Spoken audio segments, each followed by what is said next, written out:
Fitness Pro Mentor Podcast. What is going on? Welcome to another episode of the show. We are the Minds on Muscle show, going on many years of this podcast. And if you're looking for an academic, non-biased resource to grow your personal training business organically without paid advertising, you come to the right place. Glenn and I and Taylor of Fitness Pro Mentors been working with trainers like you, hit their first 10K month, and then big businesses with full teams of trainers scale and grow. But today we're going to talk about something super important. Should you learn sales? But first, Glenn, how are you doing today? Happy Halloween, Brandon. Very good. Full of energy. Excited to talk about this topic. How are you? I'm very, very good. I don't know if you guys noticed, but Glenn's wearing an awesome costume. He is a Strata personal trainer today. Hey. What a joke. Boo. Boo earns. Boo. Okay. And so sales. We get a lot of questions about this. Whenever I talk to anybody who's a potential prospect of working with Fitness Pro Mentors, I get a lot of people that tell me they don't like sales.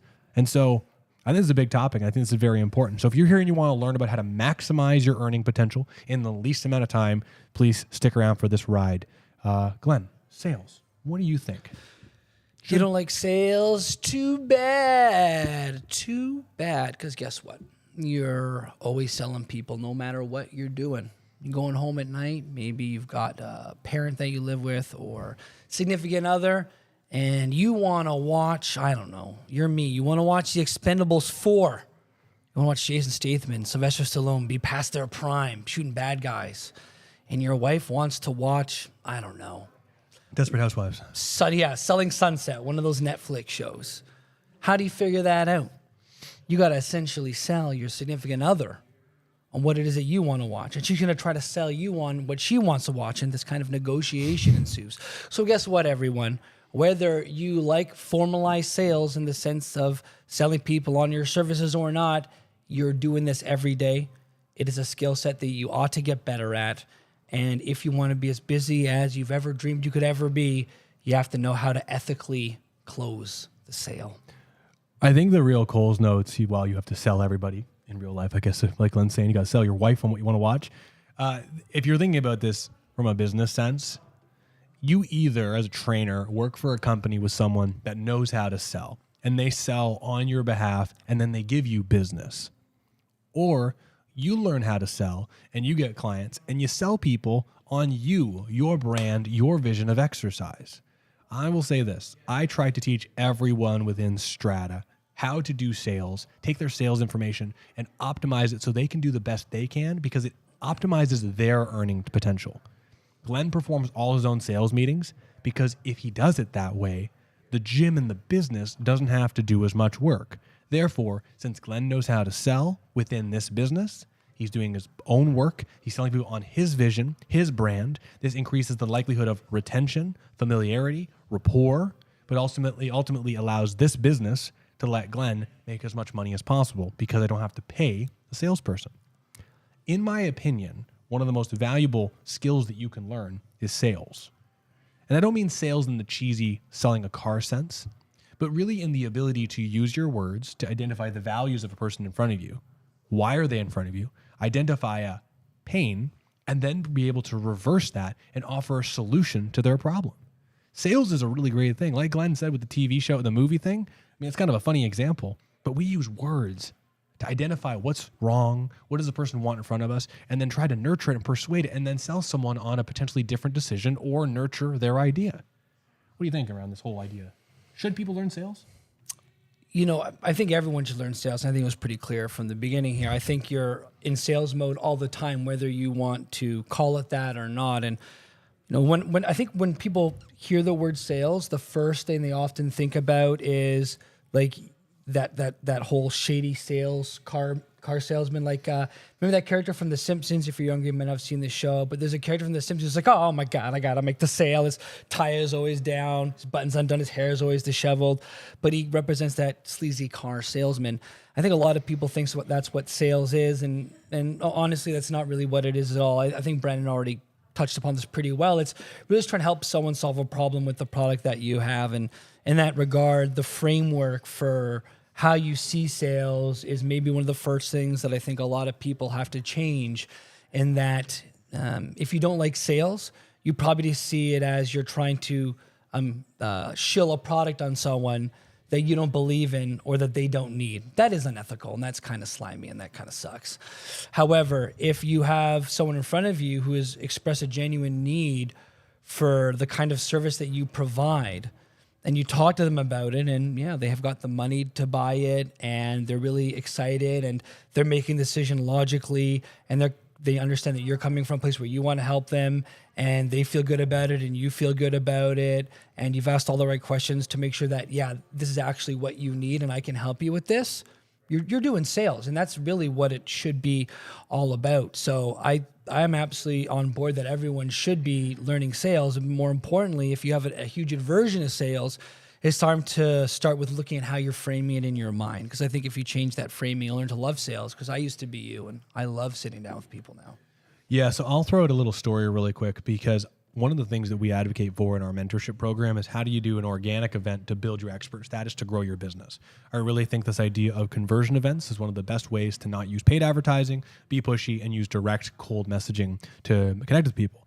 Ultimately, if you do something that draws someone to you strategically with a very solid, clear system, you can expedite your business growth. And in fact, this year, I don't even know how many presentations we're doing, but I've got 2 presentations. One I did 3 weeks ago, one tomorrow. Lucy's got one at the end of this week. Glenn's got one coming up. So we got like 4 presentations that are different types of conversion events that we're doing within our gym. But when I first started with this whole idea, I knew that getting in front of people was important. I learned it when I was in school for marketing. But I remember 11 years ago, I was trying to grow my business, and I set up a little booth. I went to this vitamin supplement store by LA Fitness. It was a really high traffic area, and I was excited and eager, but I was a lot like you if you're thinking about sales. I didn't have a full schedule. I had maybe like 9 or 10 people in my schedule. I knew that I wanted to get my business busier, but I was anxious and nervous and scared because at the same time I was thinking about, I need to make more money now or I have to change my career. So people would come in and they'd see my banner, they'd see my table, they'd see my bands, and I would do my dog and pony show, and I was really, really good at getting people excited around the whole idea of exercise. And then I came to this point where in the conversation it was like, would you like to come by? And it was pretty much excited, and then let's get you in my schedule and come by for a free session. And every time I got to this point where it was like, whoa, it was always that point where it's like, why don't you come by? 9 times out of 10, people would be like, can I get a card? And every time I handed out a card, I would never get a call back. And it took me a long time to figure out what I was doing wrong. But what I was doing wrong was I was getting everyone so excited about the features and benefits of my mechanics. I talk about RTS and muscle system work and all this nerdy potentiation stuff, and I could show them range of motion changes and all this kind of stuff, but I didn't do the most important thing.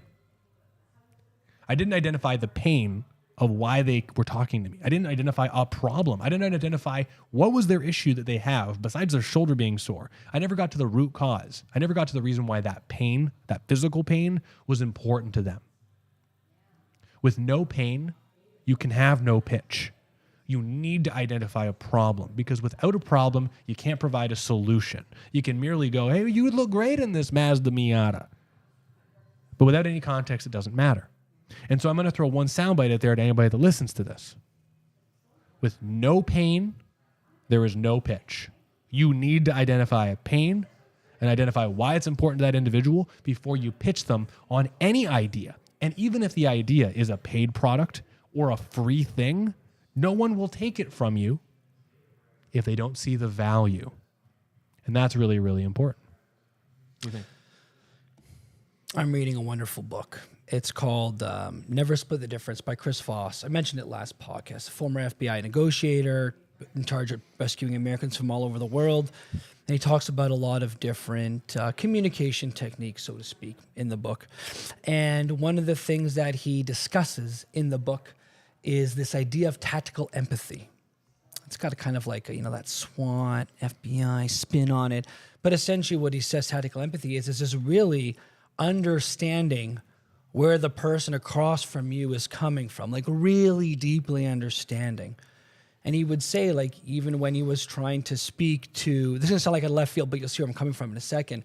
When he was trying to speak to, people who are who knew about, let's say, terrorist activity going on in the country, but they didn't want to rat on the people that they knew about, he would literally go into the conversation and like say, listen, I know that your people feel mistreated by my people, Americans, for hundreds of years. And I know you think that I'm coming here biased. I'm just trying to really disrupt you. And he would just literally put out all the different things that he thought this person was thinking about him before he's about to negotiate with him and talk to him and interview him. And the guy would just bring his guard right down and share and open up more and more, the person on the other side, because he felt like he was understood and he knew what was going on and he cleared the air. This is really where I'm going with this, is that inside any kind of selling conversation, asking the right questions, the what and how questions, to really understand what the emotional pain is really going to allow you to open up and then ethically present and show how you can help this person once you know what's going on. If someone says come in and they want to get stronger and you say, what do you mean by get stronger? And they say, oh, I've got some shoulder discomfort when I pick up my kid. And you say, shoulder discomfort? And they say, yeah, every time I bring my hands up above my head, I get this pinching sensation in my shoulder. You say, every time you bring your hands up above your head, you get this pinching sensation in your shoulder. What's that like for you? Oh, I really don't like it. I'm worried about how I'm going to be able to raise my daughter in the next 10 years if this doesn't get better. Just by asking how and what questions and mirroring back what they said, they share with you what the emotional pain is. So if I now know this person is worried about being able to raise their daughter, because right now they have pain discomfort when they pick her up, I can then ethically show them how I'm going to help them. Well, here's what I do. I help people just like you with shoulder discomfort. See, often what I find is that if we can identify in the shoulder where the weaker muscles are that are causing your shoulder to get pinched, and we get them stronger, so the shoulder doesn't pinch as often, and often it completely goes away. And it gets stronger, so you have more endurance and more strength. So you can have the confidence to pick up your daughter every single day and feel 10 years younger in your shoulder as you get older and older. That's the power of understanding what they're going through and able to show them how you can help them with their pain and their discomfort through your services. I love that. I love that. This leans into another question that I get asked very often. And if you've looked into any business coaching whatsoever, is a common thing that other coaches talk about. Once you agree that you need to learn more about sales in any fashion, do you learn scripts, sales scripts, or do you learn a sales system?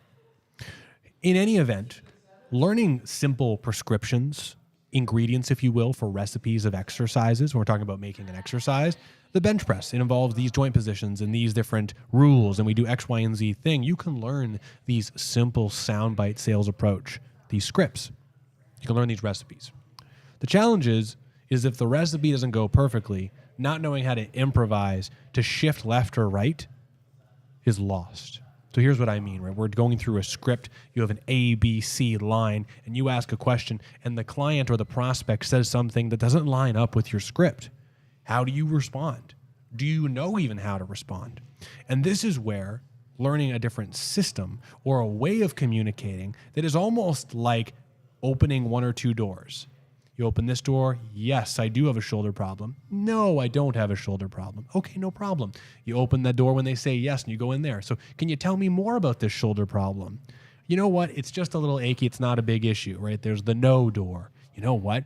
Every time I pick up my kid, my shoulder hurts. Now we've got another door to open. And each one of these systems is pretty much like opening a doorway to a new room to figure out yes or no, are we going further down this conversation? Communication systems and sales systems gives you so much more flexibility. In my opinion, if you learn a sales system as a personal trainer, that sales skill will transfer across the board, because it's not just about personal training. It's about identifying what are the needs of the person in front of you at any level, and do you have a solution to help support them? So if you see any of these fancy elixirs of people offering lead magnets, if I got a sales script for you, take it, look at it, but don't follow it verbatim. Try to identify the trends and the things that they're doing, because honestly, all of them are doing something very similar. They're trying to make a connection, nurture the individual in front of them, show that you're relatable and you guys have something in common. And then it's identifying the needs of that individual. Once you identify the needs of that individual, then you go deeper into the needs to find a pain. And then once you have that, you make a pitch as far as the solution goes. And lastly, often saying less is better than saying more. What do you think I mean by that, Glenn? We could interpret that so many different ways. I think if you're talking too much, people feel like you are trying to actively sell them. But if you're asking questions, sitting back, waiting for, just being peaceful in the silence, and then having them respond to you, it's more just conversational. The other thing, I don't know if you've heard of this before. You've heard of the Pinocchio effect? No. You'll find this really fascinating. So the Pinocchio effect is that in the story Pinocchio, every time Pinocchio would lie, his nose would grow and get longer and longer. Well, the Pinocchio effect in real life is when people lie, they tend to add more and more details. They tend to talk more and ramble more because they're uncomfortable with the lie they're telling you. So often what people will do is they'll talk more and more and more and more and more. And we as human beings, we actually kind of know this on a subconscious level. Like we know something is not right and we feel kind of a little bit off put, but we're not exactly sure why we're being off put by that. But it's one of the reasons why when people are just talking to us the entire time and trying to sell us something, we feel put off because it feels like they're almost lying to us to try to get us to say yes to the sale. My 2 cents. I love that. I think that's very cool. No, I'll say when I first started off, I wouldn't say I felt like I was lying, but I felt like I needed to impress people. I feel like when I first started selling, I needed to share as much information as I could. So they would give me a need. Yeah, my back hurts and I'm frustrated that I won't be able to pick up my dog if I've got a problem. And instead of saying something like, well, honestly, I work with a lot of people like you and I identify exactly where those weaknesses are. And we use exercise to make changes long-term. In most cases, for someone like you, we can identify where the weaknesses are. We can build strength very quickly. And then my job is to figure out how do we maintain that strength long-term with strategic exercise. Would you be interested in coming by? Versus, I know that was still a little bit of a mouthful. I used to go a little bit deeper and be like, well, honestly, I use some really advanced biomechanics and post-activation potentiation to identify from a neurological deficit / motor control area, where is your body not performing adequately? If we can identify where there's those acute responses that are not operating at the level that need to meet the means of you picking up your dog, I can identify that with blah, blah, blah, blah, blah, blah, blah, and you can see where I'm going here. Despite being able to go into that academic word vomit mode, most people don't hear it, nor do they even care. Right? If I say orthokinematic interdependencies or short-term potentiation, most people don't even know what that means. But if I say, we're going to figure out where your biggest weaknesses are, we'll build up some strength, we'll make sure that that strength helps us support the things that you want to do each day. And then once we identify those problems and what exercises works, we'll make a plan to make sure that those solutions stick around long-term so it'll kind of support any other therapy that you're doing. But listen, zero pressure. Would you be interested in coming by to meet with me so we can talk a little more about this and I could show you my methods? I think, one of the interesting things, there's 2 things I love here. One, the first thing, very simply put, Brian already talked about it, which is like you need a system. Like you need a system to follow with steps that you can kind of tailor and make your own, but it's reproducible so that you can always go do the same thing, get into a flow, figure out where you need to adjust, get better at it, move forward. The second thing I wanted to put out there, and I think it's becomes more and more evident as you learn more and more about sales, is that most every sales system is built on human psychology to one degree or another. I mean, if you look at any of the books that are out there, Split the Difference that I'm reading right now by Chris Voss, anything by Robert Cialdini, who is all about persuasion psychology. You can look at TA Today, Eric Byrne and Associates. All these different books lay out at a very high level human psychology. And if you look at most sales systems, they use human psychology to help sell people. It's really up to you how ethical you're going to be. And I really recommend being extremely ethical. Like, don't try to sell someone something they don't need. That's not good for your business. It's terrible for your reputation. But even small things like psychology tells us that people do business with they know, like, and trust. So when someone first comes in, don't start asking them the deepest questions about the things that are physically bothering them because they're going to be uncomfortable. Make them feel more comfortable. Hey, would you like a water before we start? Do you use the bathroom? It's right there. No, you're good? Okay, come on in. How's your day today? It's good? I'm glad to hear that. Yeah, my day's been okay. How was the drive over here? Was it long? Was it busy? A little bit? Not too bad? I get that. Yeah, I live right on the corner. I love being here. You been here a long time? Awesome. Well, listen, I don't want to just talk about housing all day. If it's okay with you, would love to chat with you a little bit about why we're here today. Is that okay with you? Great. But stuff like this, right? That's all just human psychology. And I would say if you want to get better at sales, the 2 things I could recommend to you are A, find a system that works, that's reproducible, and then B, spend some time learning about human psychology. Because not only is it great for helping with your sales and your business, but it's also great for attention. It'll improve your communication. You'll learn a lot about yourself so you won't get swindled into buying things that you don't need. There's so many great things that come out of learning more about human psychology, and I can't recommend it enough to most people. The more you understand people, the more you understand people, the more you understand business. Amen. So I think that's a good point to pivot. So anyone listen, if you're here, we are biased of you learning sales. The more you learn sales, the better you're going to do, the more money you're going to make, the more useful you'll be to any other business that you move on to. Try and learn systems rather than scripts. And yeah, practice selling. Practice, and figure out people. Glenn and I have the same pick of the week today. We were talking about it beforehand. We both, 2023, October 31st, are both in the iPhone 15 world. And here's just a quick little tidbit that I'll say, and then we'll talk about our favorite features. I recommend all of our students and anyone that has anything on social media to always try to get the newest smartphone on their company, because the technology is rapidly growing. And honestly, social media nowadays, we need to capture high quality content quickly. And nowadays, for a very inexpensive price, you can get almost a professional DSLR camera in your pocket at all times to capture content ad hoc. I'm on a leasing program that every 2 years I get a new phone, and it's 100% just for the camera. And so I would encourage you all to consider that as well too. So iPhone 15, why did we each get it, and what are our favorite features? Why don't you go first?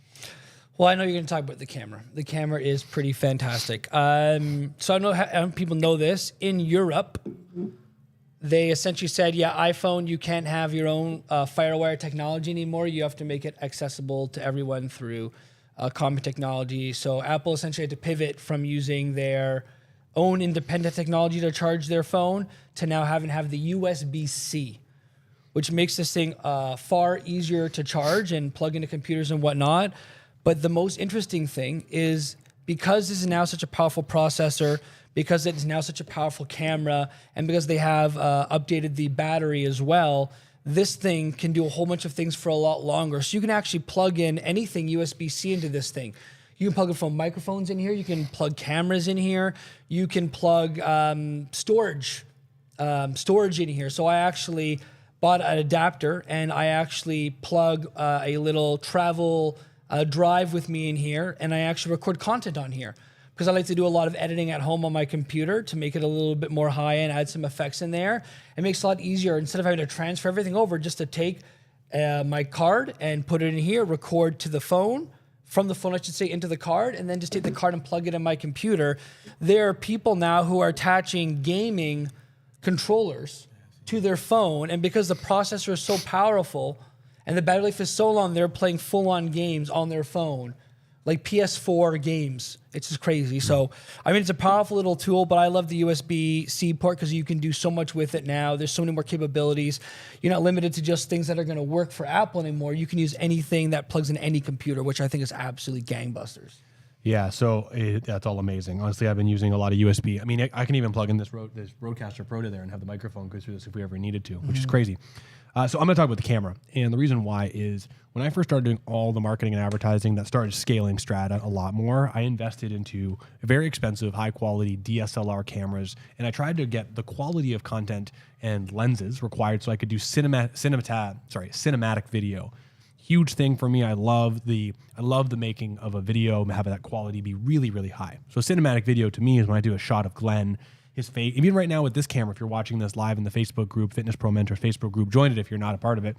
Right, Glenn is crisp and the background's a little blurry, and so this depth of field allows Glenn to look super sharp, but the background just blurry enough to separate us from the background. It adds depth to the shot. That depth of field for me is something that made everything look so much better, especially when we're trying to show the scale of the gym and the gym floor and everything else that we have. Well, since iPhone 13, there's a cinematic video mode that allows you to capture that high quality depth. And if you check out any of our social media video stuff as of I'd say maybe the last week of October, everything is shot with that because it makes Glenn and I look super crisp and super clean, like it's professional quality. But we can do it on our phone. And I don't have a lot of time to edit on my computer right now. So I record stuff and I edit it in my phone and I post it on social media right away. And it looks so good, so smooth, and so easy.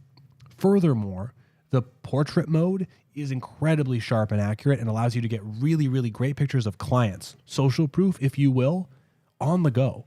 Almost as good as a professional DSLR camera. In my opinion, spending a little bit of money to get a camera phone that is as good as this is absolutely a no-brainer because it gives you more. And lastly, which we don't use it for, but you can actually plug this camera into computers and use this now as an actual camera. So with Apple, I can do it really quick? Here, very fast. I can actually... Oh, wow, that was super quick. I can do wireless camera now And you can see I'm recording Glenn. I can. 4K or is it 1080? I think it's 1080p. Oh, I just muted you by accident. That's okay. Anyway, you can see I know I got this wireless camera, and you can see our whole podcast setup, and it's just very smooth and cool if you're an Apple user, I should say. Anyway, all very cool stuff. I definitely recommend being on a leasing program so you get the new phone until you don't have to be on social media anymore. Yeah, the last thing I'll say about cinematic mode is I can do a 2x zoom with it, which you couldn't do before. Yep. And you can actually change the aperture. Yes. So you can now actually make it more blurry or less blurry. Yeah. It's crazy. It's really it's unreal where we're at. And you can change the aperture after you edit it. So It's you can take crazy, a shot right? and you can modify it. So wild. anyway, listen, if you're someone who's trying to grow your business and you want to scale it and you got not a lot of time, but you want to be present on social media consistently, get a new iPhone, get that high quality. And yeah, really great stuff today. Thanks for your time. Wonderful. Today, This was great. This was wonderful. I love the episode. Yeah. Thank you guys for joining us and listening to us. Everyone, Fitness Pro Mentors podcast. Listen, if you're a trainer and you found this useful, please join the Fitness Pro Mentors Facebook group. Lots of incredible episodes reconciled in there. Great information, free trainings. And honestly, reach out to me, Glenn or Taylor. We'll talk to you about how we can help you out. Anyway, bye, everybody. Take care, everyone.